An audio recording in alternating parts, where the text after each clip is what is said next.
There was a world before this one, and God did not reform it. He drowned it.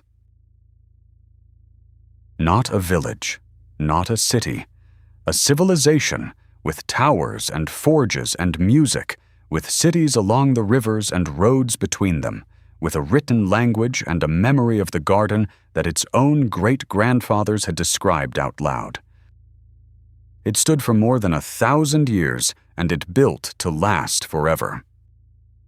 And then, in the space of a single year, it was scraped off the surface of the earth so completely that we do not have one name, one wall, one grave we can point to and say, that was them. Every stone they cut is under silt. Every word they wrote is under water. Every man of renown who carved his name to be remembered forever is gone, and the name went with him.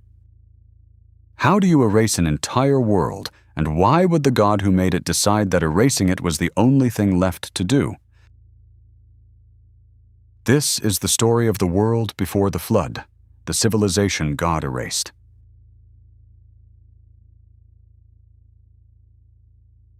Begin with the thing everyone gets wrong.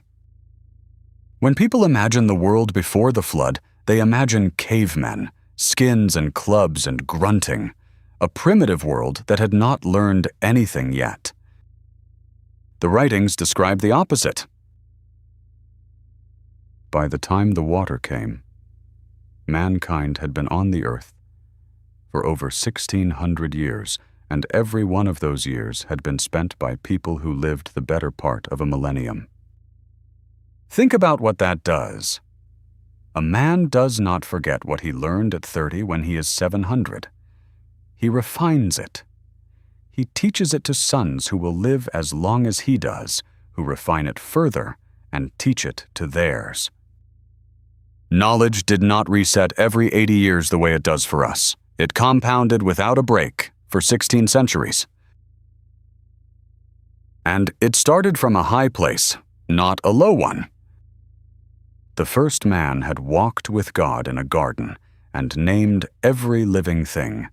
His sons did not begin as savages clawing out of the mud. They began as the children of someone who had seen paradise and remembered it.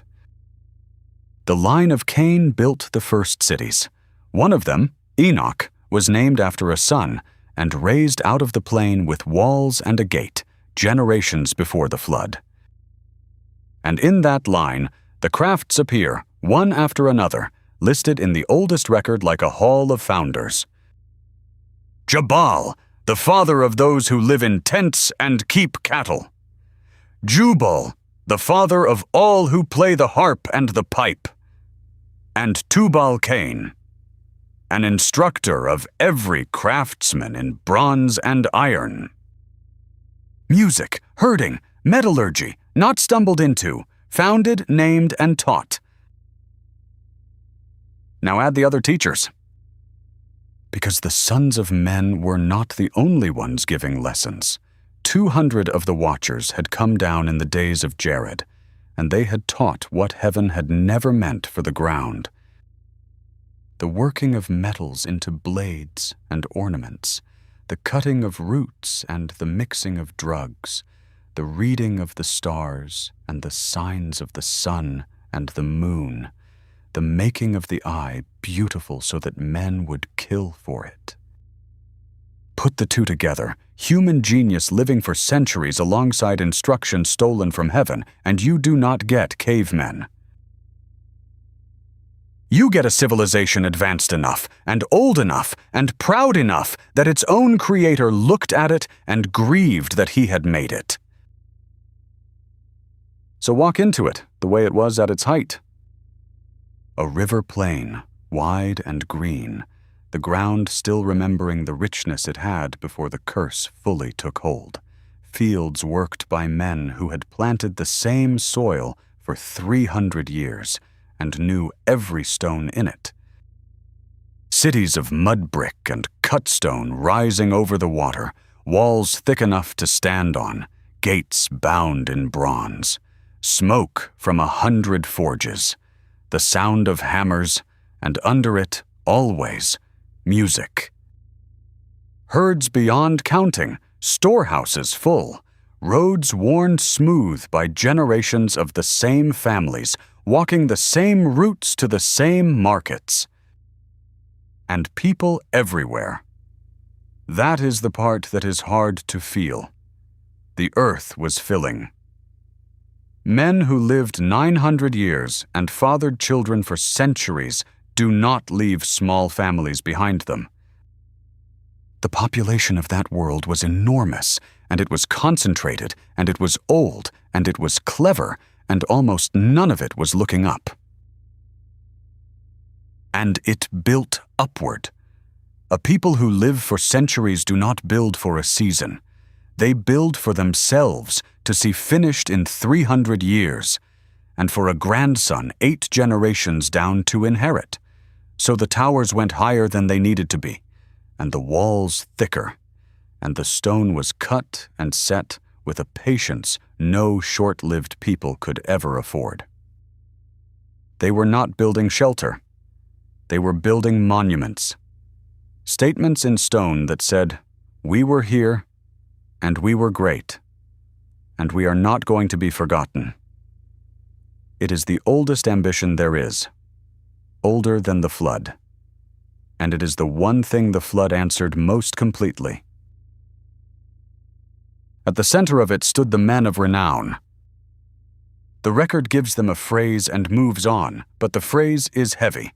The mighty men who were of old, the men of renown, men whose fame had outgrown their own lives. Some of them were the offspring of the Watchers, taller and stronger than any natural man. Some were simply human and powerful, warlords and builders and kings of the first cities. And what they wanted more than anything was to be remembered, to carve a name into stone that would outlast them, to build a thing so large that the future would have to say, "Someone great stood here." There was a man in the line of Cain named Lamech, and he is the first person in the Bible recorded singing about killing. He took 2 wives, the first man recorded doing so, and he stood in front of them and made a song of it. "I have killed a man for wounding me," he said, "a young man for striking me." If Cain is avenged 7-fold, then Lamech 70 and 7-fold. That is the spirit of the age in a single boast, not shame at the killing, pride in it, vengeance multiplied and set to music and sung to the women at home. And the earth, the writings say, was filled with violence. Not war between nations. There were no nations yet. This was something closer to the ground and more total. The strong took what they wanted from the weak, everywhere, as a way of life, and the strong were very strong and lived a very long time. The word the old record uses for the state of the world is corrupt, but the Hebrew is more physical than that. It means ruined, spoiled all the way through, like meat that has turned, or a fruit rotten to the pit. The whole earth, it says, was ruined before God and filled with violence. All flesh had corrupted its way. Not most, all. And God saw it. This is the sentence that stops you, if you read it slowly. It does not say God was angry, though he had every right to be. It says something stranger and heavier. The Lord saw that the wickedness of man was great in the earth, and that every intention of the thoughts of his heart was only evil continually. Every intention, only evil, continually. There is no gap in that sentence for a good day. And then the line that no one expects from the God of the whole earth. And the Lord was sorry that he had made man on the earth, and it grieved him to his heart. Sit with that word, grieved. The civilization that built to impress him had instead broken his heart, and the record says so plainly as if it were the most important fact in the whole account. He was not a distant judge tallying crimes. He was a father watching what his children had become, and the watching hurt him. So he made a decision, and he put a clock on it. "My spirit shall not strive with man forever," he said, "for he is flesh. His days shall be 120 years. 120 years. Not a threat shouted in a moment. A deadline. Set in advance. Quietly. Over a world that had no idea the counting had begun.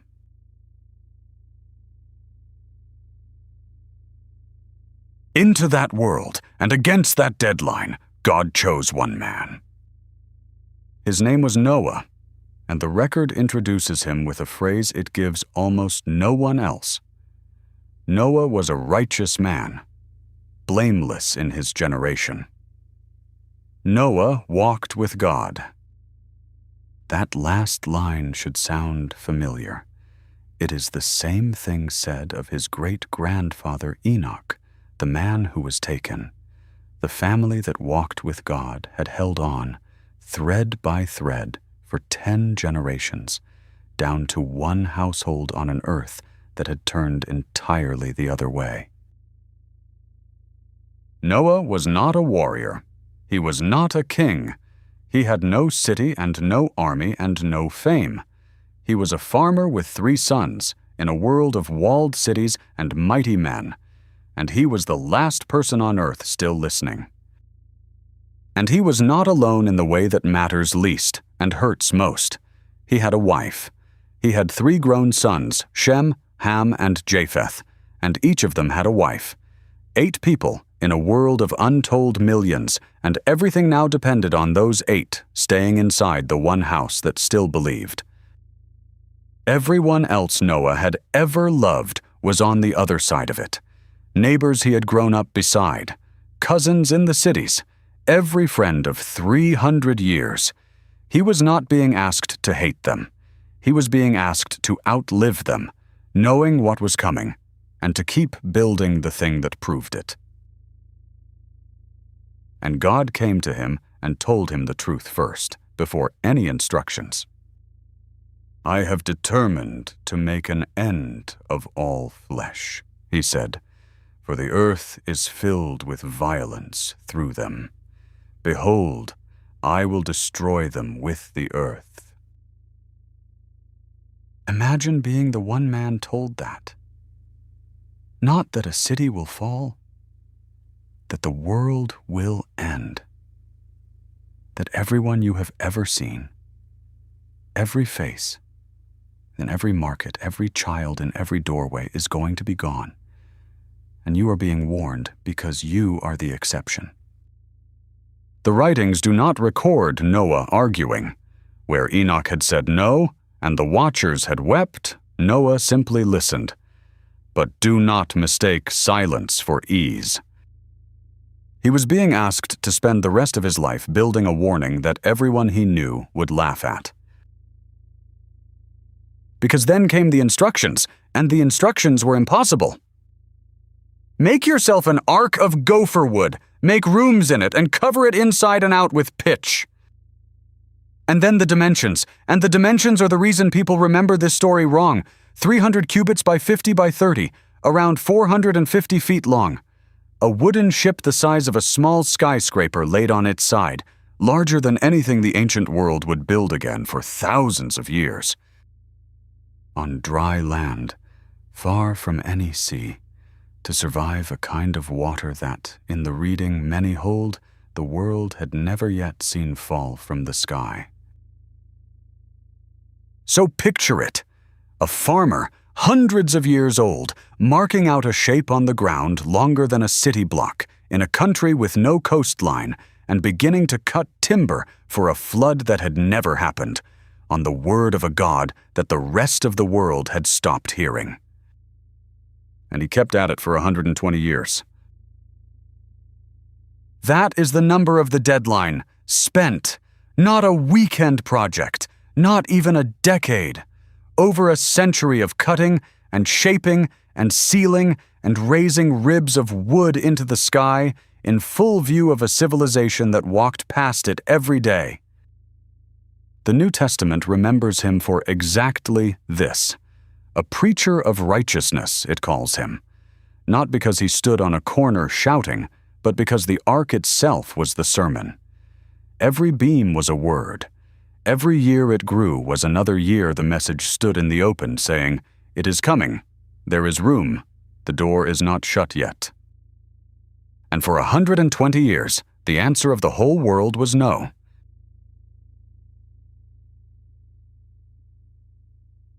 Before the water rises, one thing. If this is the kind of story you were never told in church, subscribe. There is a new biblical film on this channel every Monday, Wednesday, and Friday. Now, back to a man building the largest object in the world, while the world laughs and keeps building its own.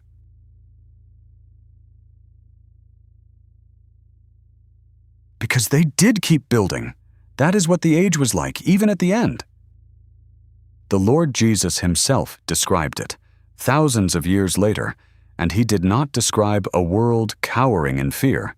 He described a world that was completely fine. They were eating and drinking, he said, marrying and giving in marriage, until the day Noah entered the ark, and they knew nothing until the flood came and took them all away. Read that carefully. Their sin in that description is not that they were monsters in that moment. It is that they knew nothing. They were busy. They were building, trading, marrying, celebrating. Life was good and getting better, and a strange old man's boat on the edge of town was a joke they had stopped even bothering to tell.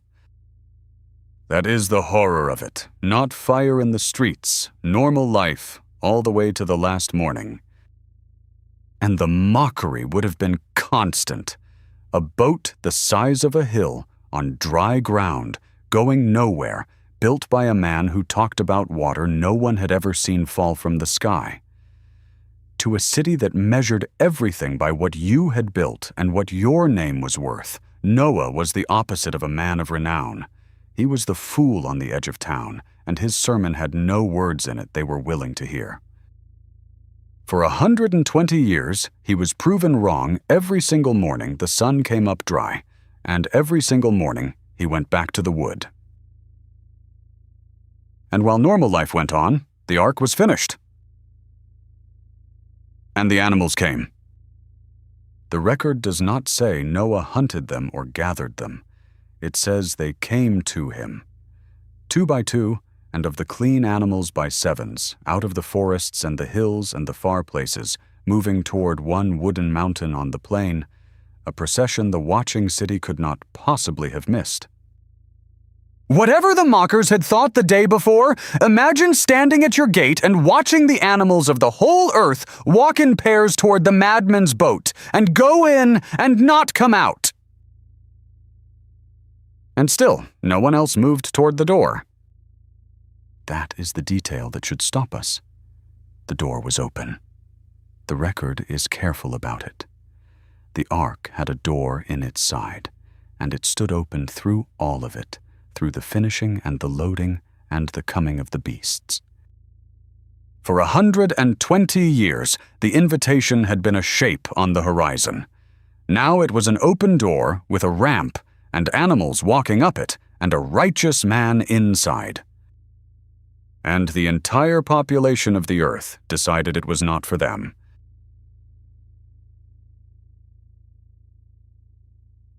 Then God shut the door. That is the sentence the whole story turns on, and it is the most frightening line in it. Not Noah shut the door. And the Lord shut him in. The waiting was over. The 120 years were spent to the day. For a week, the world went on exactly as it had, eating and drinking. And inside the sealed ark, in the dark, one family sat and listened and waited for a sky that had never wept to learn how. And then the earth broke open. The record is very precise about the mechanism, and it is not what most people picture. It was not only rain. in the same day were all the fountains of the great deep broken up, and the windows of heaven were opened. From below and from above at once, the great deep, the reservoirs of water under the crust of the earth, burst upward, and whatever canopy or store of water hung above split and came down. The world was crushed between two oceans it had forgotten were there. And the rain fell 40 days and 40 nights, but the rain was almost the gentle part. Think about what the fountains of the deep breaking up actually means. The ground itself tearing open. The plains the cities stood on heaving and cracking. Water under enormous pressure erupting through the crust. And the whole engineered world, the walls and the forges and the towers built to last forever, going down not into a rising pond, but into a churning grave of mud and current and debris. The mighty men could not fight it. The fast could not outrun it. The high cities on the high ground bought their people a few days, and then those went under too. The waters prevailed, the record says, and all the high hills under the whole heaven were covered. 15 cubits upward did the waters prevail, and the mountains were covered. And everything died. The writing does not flinch from it. All flesh died that moved upon the earth, birds and cattle and beasts and every man, all in whose nostrils was the breath of life of all that was on the dry land, died. The civilization that would not look up, drowned looking up. In the last moment, when the water was finally the only thing worth looking at. And the earth became an ocean with no shore, one boat on it, everything else silent.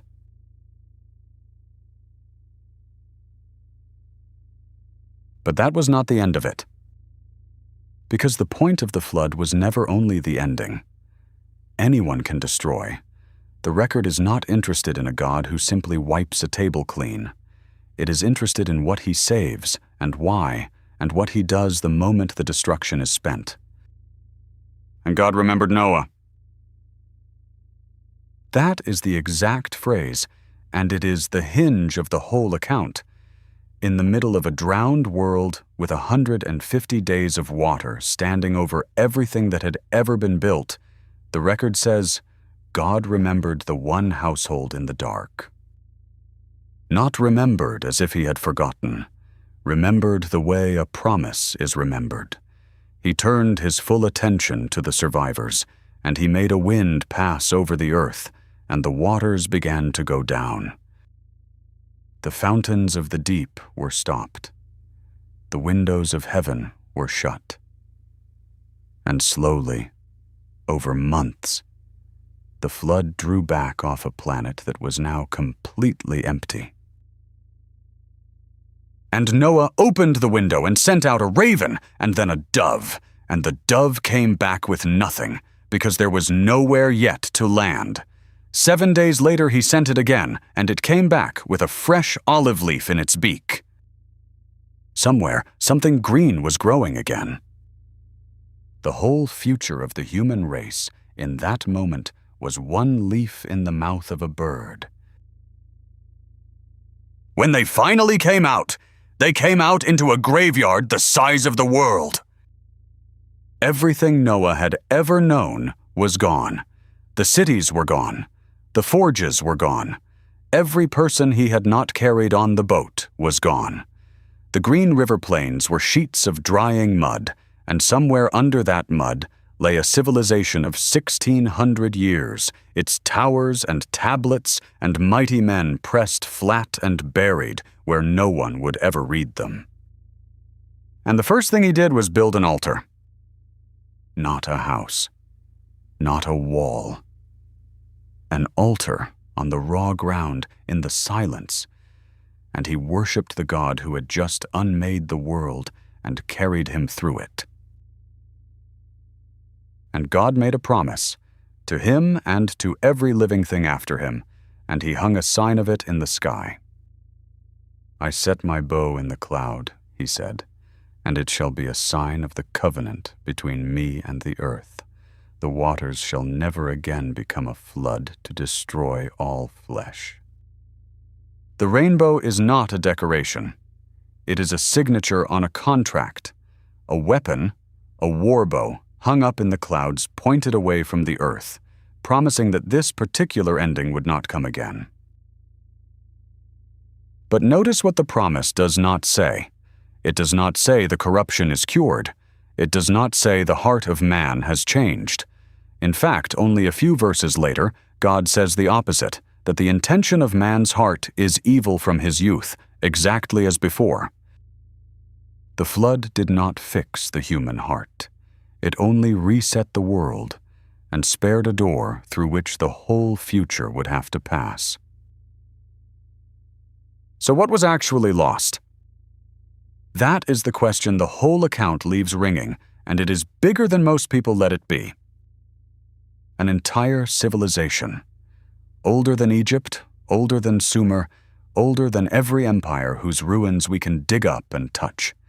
16 centuries of building and writing and craft, by people who lived 10 times as long as we do, and forgot nothing. And it is gone, so far under, so completely erased, that the world on the other side had to begin again almost from nothing. Everything we think of as the start of history, the first cities we can name, the first kings we can list, all of it comes after the water.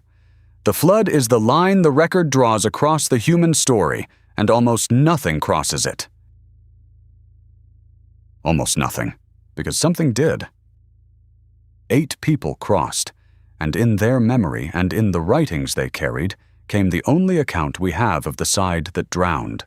The names of the founders, the crafts, the watchers and what they taught, the giants, the reason it all had to end. We know there was a world before this one for the same reason we know anything about it. One family was warned and believed the warning and built the strange thing on the dry land and went through the door before it shut. The civilization that carved its name in stone to be remembered forever is gone, and not one name survived. The one family that carved nothing and only obeyed is the reason there is anyone left to tell it.